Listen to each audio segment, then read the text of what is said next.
What up, Fight World? It's your boy Ego, and I'm back with some more boxing, back with some updates. Triple G. Guys, listen. I just want to talk fight. I like movies. Denzel Washington. Hey, Max, Sergio, Miguel Cotto, I'm ready now, not for future.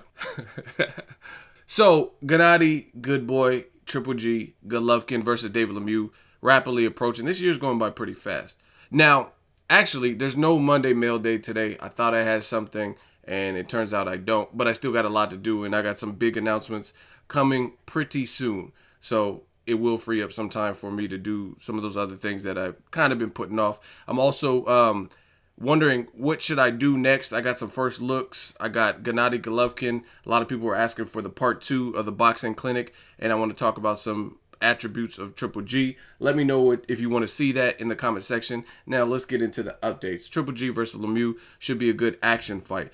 Now the tickets, pre-sale tickets went on sale today, and the link is in the description. Use the code SOCIAL, link in the description, if you want to purchase pre-sale tickets if you're on the East Coast in the New York area. So again, link in the description. And from what is being said, this is the fastest pre-sale ticket sales that they've had for a boxing event at Madison Square Garden, where the fight is taking place. That is the venue. So it looks like a good sign. Now, that doesn't tell the whole tale, because this is just pre-sale. The official tickets go on sale Wednesday, if I'm not mistaken, and we got to see how those sell. And we don't really know pre-sale. I don't know if they only have certain seats available or if it's cheap seats or whatnot, but nonetheless, it's a good sign. And the real question for me is what the pay-per-view buys, the people who cannot make it out to the East Coast, who cannot go to Madison Square Garden, what the pay-per-view buys will be like being on HBO pay-per-view. Because from that angle, I've heard mixed reviews. Some people are saying, this is a good fight, but I'm not paying for it. It's not pay-per-view worthy. And then other people are saying that this is a great fight and I have no problem supporting. So we'll see how that does. And maybe what I tell you guys next for this update will influence your willingness to want to buy it, because it looks like they're putting together a good undercard, or at least trying to. Nothing's official. I will keep you guys updated, but they're trying to put a heavyweight fight, which, I mean, who doesn't like heavyweight fights, especially two guys with power? The heavyweight, to me, just increases the chance that somebody is getting knocked out or at least hurt, because, I mean, we're talking about 230 plus pound dudes, right? So the heavyweight fight that they are looking at, it was going to be Bryant Jennings versus Luis Ortiz, but I guess Jennings passed up. They're doing other things and not trying to be on the undercard or whatever the situation is.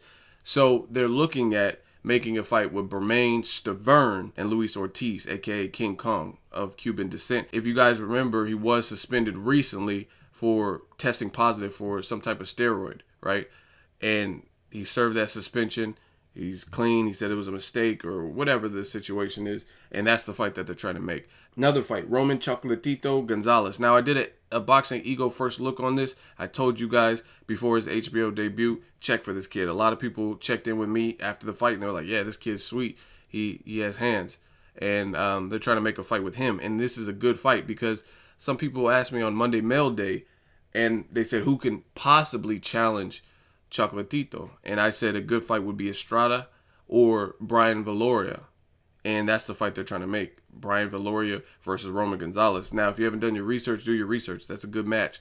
And it'll be a telling fight. Roman Gonzalez was already on, as I said, HBO debut. He was on a Triple G undercard. And he hit over 1 million. That was his first time being on HBO. He peaked at over 1 million cable watches, cable views or whatnot. And that was on Triple G versus Willie Monroe. So I'm liking the direction this is headed. As far as the undercard, it is a solid card. I don't know if it's enough to make some of you guys who are cheap buy the card, or some of the people who are dead set in their ways. But I like what they're trying to do, at least by putting some entertaining fights, or fights on paper that should be entertaining. You guys let me know what you think of this update. Make sure you hit the subscribe button. Make sure you like my video. As always, hate, comment, and subscribe. Till next video, is Ego signing off.